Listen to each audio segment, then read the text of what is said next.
대한민국 근현대사를 성경적 세계관으로 알리고 전하는 대한역사문화원의 한국 근현대사 바로 알기 특강입니다.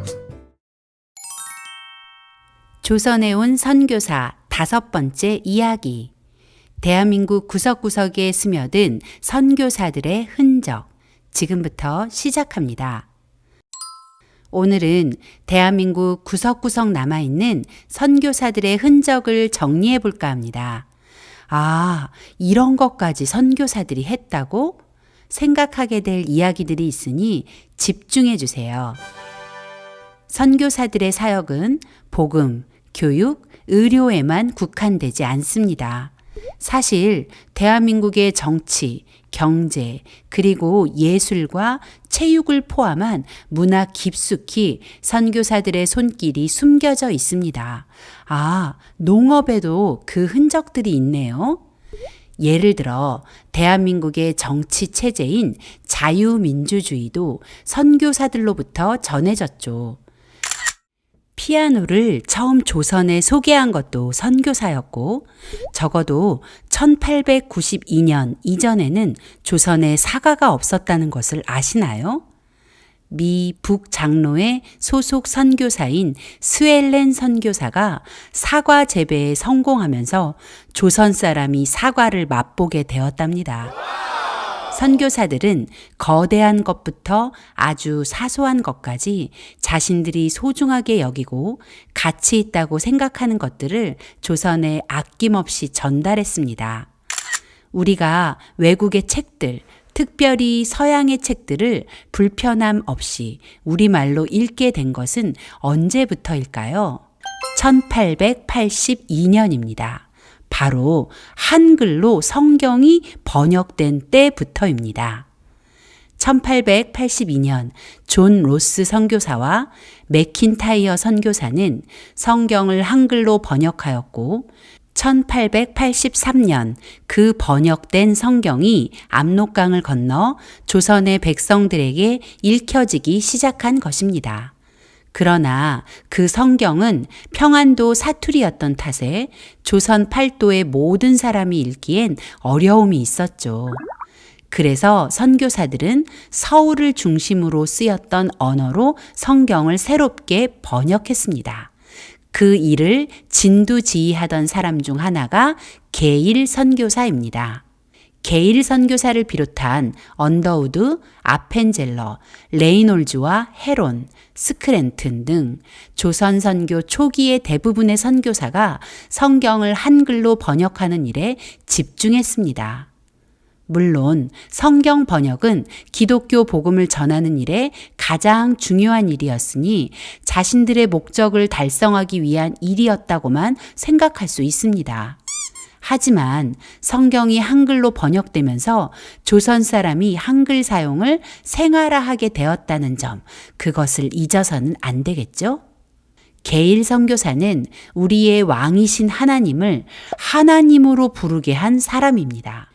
심양에서 번역된 성경에는 하나님이 아닌 하느님으로 번역돼 있었는데 게일 선교사가 성경 전설을 표준어로 번역하면서 유일하신 우리의 왕을 의미하는 하나님이라는 호칭을 사용하여 오직 한 분인 하나님을 고백할 수 있도록 해주었죠. 그는 성경만 번역한 것은 아니었습니다. 신앙서적을 비롯해 서양의 고전을 한글로 번역해 조선 사람의 시야를 넓혀 주었습니다. 또 조선에 관한 책도 저술하여 세계의 조선을 알리는 일을 했는데 약 43권이나 된다고 하네요. 게일 선교사가 번역한 책을 하나만 소개해 볼까요? 바로 존 번연의 철로 역정입니다. 이 책은 기독교인뿐만 아니라 전 세계의 어린이와 어른에게 많이 읽힌 유명한 책입니다. 게일 선교사는 그의 아내 깁슨 선교사와 함께 철로 역정을 번역했습니다. 이 번역서는 조선 사람의 모습으로 사파를 넣어 당시 조선의 기독교인을 비롯한 많은 사람에게 흥미진진한 모험담을 읽게 해 주었죠. 또 선교사들은 조선 사람에게 새롭고 다양한 소식과 정보를 제공하기 위해서 신문도 만들었습니다. 지금은 스마트폰으로 검색하면 각종 정보를 얻을 수 있지만 그 당시에는 스마트폰, TV, 인터넷도 없었던 때라 정보를 제공받는 일이 어려웠습니다. 좋은 정보가 많다는 것은 삶을 풍요롭게 해줍니다. 왜냐하면 정보가 많을수록 더 좋은 것을 선택할 기회가 많아지기 때문이죠. 그래서 선교사들은 기독교 교계의 소식, 그리고 당시 조선 사람들에게 필요한 다양한 정보와 소식을 알리기 위한 신문을 창간했습니다. 그중 대표적인 신문이 1897년 2월 2일 아펜젤러 선교사님이 창간한 조선 그리스도인 회보, 1897년 4월 1일 언더우드 선교사가 창간한 그리스도 신문입니다. 이 신문들은 기독교인에게만 유익한 정보지가 아니었습니다. 비기독교인들에게도 이 신문들은 무척 유용하고 중요한 정보를 제공해 주었죠. 조선이라는 우물에 갇혀 있던 많은 사람에게 더 넓은 세상을 선물하기 위한 선교사들의 움직임은 조선 사람을 조금씩 바꾸어 가고 있었습니다. 선교사님들은 자유의 복음과 함께 다양한 방법으로 조선을 깨우고 있었습니다. 그중 우리가 꼭 기억해야 할 한 사람이 바로 헐버트 선교사님입니다. 호머 헐버트 선교사는 한국의 신실한 친구라는 별명을 가지고 있습니다. 어떻게 그런 별명을 가지게 되었을까요? 헐버트 선교사는 1886년 7월 4일 그의 나이 23살에 유경공원의 영어교사로 조선에 왔습니다. 유경공원은 1886년 9월에 설립된 왕립교육기관이었는데 영어 교육에 중점을 두어 세워진 학교였기 때문에 미국의 교사들을 요청하였고 헐버트는 선교사가 아닌 교사로 조선에 오게 된 것입니다. 5년 동안의 조선 생활을 마친 헐버트는 미국으로 돌아갔고 1893년 미국 감리교 선교부의 파송을 받아 조선의 선교사로 돌아왔습니다.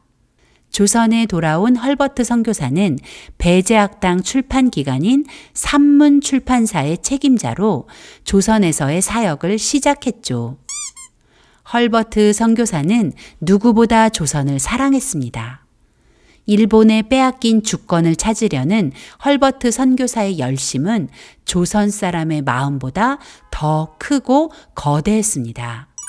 그는 고종의 정치 고문으로 고종에게 네덜란드 헤이그에서 열리는 만국 평화 회의에 특사를 보내어 일본에 의해 강제로 맺어진 을사늑약의 실상을 폭로하도록 조언하고 특사 파견의 모든 과정에 참여하여 특사 파견을 도왔을 뿐 아니라 자신도 특사로 가고자 했습니다.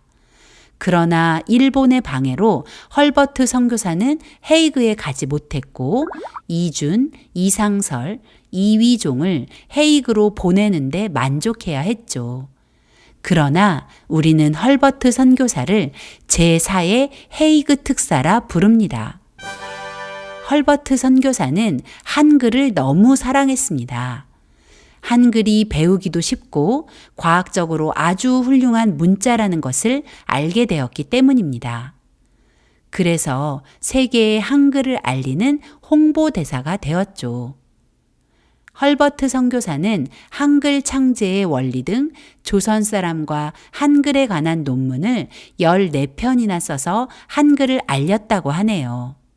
또한 조선 사람들의 교육과 계몽을 위하여 가장 탁월한 매개체인 한글 사용을 보편화한 사람이기도 합니다. 그 증거가 바로 유경공원 교사로 있던 1889년 조선 최초의 순 한글 교과서 사민 필지를 출간한 것이죠. 세계 지리, 각 나라의 제도, 천체에 대한 이야기를 담은 3인 필지는 161쪽에 한자가 하나도 없는 우리나라 최초의 순 한글 교과서입니다. 한글을 천시하던 당시에 순 한글 교과서를 집필하여 한글의 우수성을 부각시키고 한글 천시 분위기를 반전시켜 오늘 우리가 그 혜택을 누리고 있는 것입니다. 헐버트는 한글 맞춤법과 로마자 표기법 등 한글의 실용적인 연구에 앞장서 한글 띄어쓰기와 문장 부호를 도입하도록 주시경에게 도움을 주었습니다. 뿐만 아니라 헐버트는 산문 출판사를 운영하면서 최초의 순 한글신문, 독립신문과 성경, 전도문서 등 다양한 한글 서적을 발간하여 한글 사용을 확대했고 신지식을 전파하고 기독교 신앙의 향상과 확산에 기여하며 주시경과 같은 탁월한 한글 학자를 배출하게 된 것이죠. 헐버트는 한글의 우수성을 해외에 소개할 뿐 아니라 조선 사람이 스스로 한글 사용을 생활화하고 그 우수성을 자각하게 만들었다는 것이 중요합니다. 헐버트 선교사는 문화예술에도 관심이 많았는데 그 예로 한국의 소리음악이라는 논문을 통하여 아리랑을 세계 최초로 5선 악보에 체보하여 오늘 대한민국 하면 떠오르는 노래로 세상에 알려지게 된 것입니다. 헐버트 선교사는 일본의 압력으로 미국으로 돌아간 1907년부터 1945년까지 조선의 독립을 위해 특사 정신을 잃지 않고 조선의 주권 회복을 위한 강연, 모금 활동, 조선의 독립운동가들, 특히 이승만 박사와 꾸준한 만남과 후원 활동 등을 계속 이어가면서 재미동포가 독립운동을 지속할 수 있도록 도움을 주었다고 합니다. 특히 을사늑약을 체결하게 한 시어도어 루즈벨트 대통령과 10년이 넘도록 끈질기게 공개적 설전을 벌이며 기고를 반복하여 마침내 루즈벨트가 임종할 때 내가 조선을 일본에 넘겼다라고 고백하게 했다고 하네요. 헐버트 선교사는 성경의 가르침대로 하나님을 사랑하고 사람을 섬기는 일을 생각에만 그치지 않고 실천한 독립운동가였습니다. 1949년 8월 15일 건국절을 맞이하여 대한민국 이승만 대통령은 헐버트 선교사를 대한민국으로 초청했습니다. 1949년 7월 29일 헐버트 선교사의 나이 86세에 드디어 그가 그토록 소원하던 독립된 나라 자유민주공화국 대한민국 땅을 밟았습니다. 헐버트가 그토록 소원하던 기도의 응답을 하나님께서 현실로 보여주시는 순간이었죠. 그러나 86세의 나이에 한 달가량 걸리는 배 여행은 무리였던 것 같습니다. 여독을 이기지 못한 채 8월 5일 청량리 위생병원에서 하나님의 부름을 받았습니다. 헐버트 선교사의 장례식은 8월 11일 대한민국 최초 외국인 사회장으로 거행되었고 1897년 6살의 나이로 양화진에 먼저 묻혀있던 아들 곁에 묻혔습니다. 헐버트 선교사는 샌프란시스코에서 출발하기 전 미국 AP통신과 인터뷰를 했습니다. 그 인터뷰는 결국 그의 유언이 되었죠. 나는 웨스트민스터 사원보다 한국 땅에 묻히길 원한다. 대한민국 정부는 1950년 3월 1일 헐버트 선교사의 헌신과 사랑에 감사하며 외국인 최초로 건국 공로 훈장 독립장을 추서하여 감사를 표했습니다. 이승만 대통령은 고민이 있거나 중요한 일을 결정해야 할 때면 양화진에 있는 헐버트 선교사의 무덤에 찾아갔다고 합니다. 두 사람은 서로를 동지로 여기며 우리나라 독립을 위해 서로를 격려하던 오랜 친구였습니다. 그 외에도 많은 선교사가 조선 땅에 왔고 조선을 사랑하고 조선을 위해 헌신했습니다. 루비 캔드릭 선교사 역시 그들 중 한 사람입니다. 루비 캔드릭 선교사는 1907년 교사로 조선에 왔습니다. 안타깝게도 그녀가 사역을 시작한 지 9개월 만에 맹장염으로 주님의 부름을 받았습니다. 양화진 루비 캔드릭 선교사의 묘비에는 그녀의 유언이 남아 있습니다. 만일 나에게 바칠 수 있는 1000개의 목숨이 있다면 그것을 모두 한국을 위해 바치렵니다. 루비 캔드릭 선교사는 자신의 죽음을 직감이라도 한 것처럼 부모님께 이런 편지를 보냈습니다. 사랑하는 아버지, 어머니, 이곳 조선 땅은 참으로 아름다운 곳입니다. 모두들 하나님을 닮은 사람들 같습니다. 선한 마음과 복음에 넘치는 열정으로 보아 아마 몇십 년이 지나면 이곳은 예수님의 사랑이 넘치는 곳이 될 것 같습니다. 그러나 한편에서는 탄압이 점점 심해지고 있습니다. 그저께는 예수님을 영접한 지 일주일도 안 된 서너 명이 끌려가 순교했고 토마스 선교사와 제임스 선교사도 순교했습니다.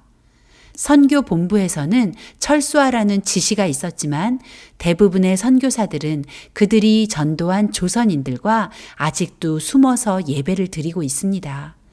그들은 모두가 순교할 작정인가 봅니다. 오늘 밤은 유난히도 고향으로 돌아가고 싶습니다.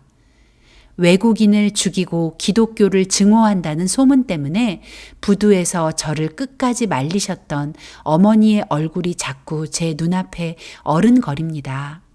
아버지, 어머니, 어쩌면 이 편지가 마지막일 수도 있습니다. 제가 이곳에 오기 전 뒤뜰에 심었던 한 알의 씨앗이 이제 내년이면 온 동네가 꽃으로 가득하겠죠? 그리고 또 다른 씨앗을 만들어 조선 땅에는 많은 꽃이 피고 그들도 여러 나라에서 씨앗이 될 것입니다. 저는 이 땅에서 저의 심장을 묻겠습니다. 바로 이것은 제가 조선을 향해 가지는 열정이 아니라 하나님께서 조선을 향해 가지신 열정이라는 것을 알게 되었습니다. 어머니, 아버지, 사랑합니다. 루비 캔드릭 선교사는 얼마든지 돌아갈 수 있었습니다. 그리고 그녀가 집으로 돌아갔더라면 그녀는 결혼도 하고 아이도 낳으며 행복하게 지냈을지도 모릅니다. 그러나 그녀는 조선을 위해 자신의 목숨을 기꺼이 바치기로 결심했습니다. 조선을 사랑했기 때문이죠. 우리는 우리를 위해 희생한 선교사들에게 큰 빚을 지고 있다는 것을 잊지 말아야 합니다.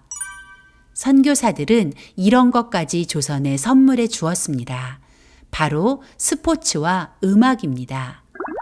우리가 즐기는 스포츠를 조선에 소개한 사람이 선교사들이랍니다. 요즘 다시 야구 열풍이 불고 있죠? 홈에서 출발해 다시 홈으로 들어오는 경기, 신나고 재미있는 야구. 야구를 처음 조선에 소개한 사람은 황성 YMCA 미국인 총무로 사역하던 미 감리회 선교사 필립 질레트입니다.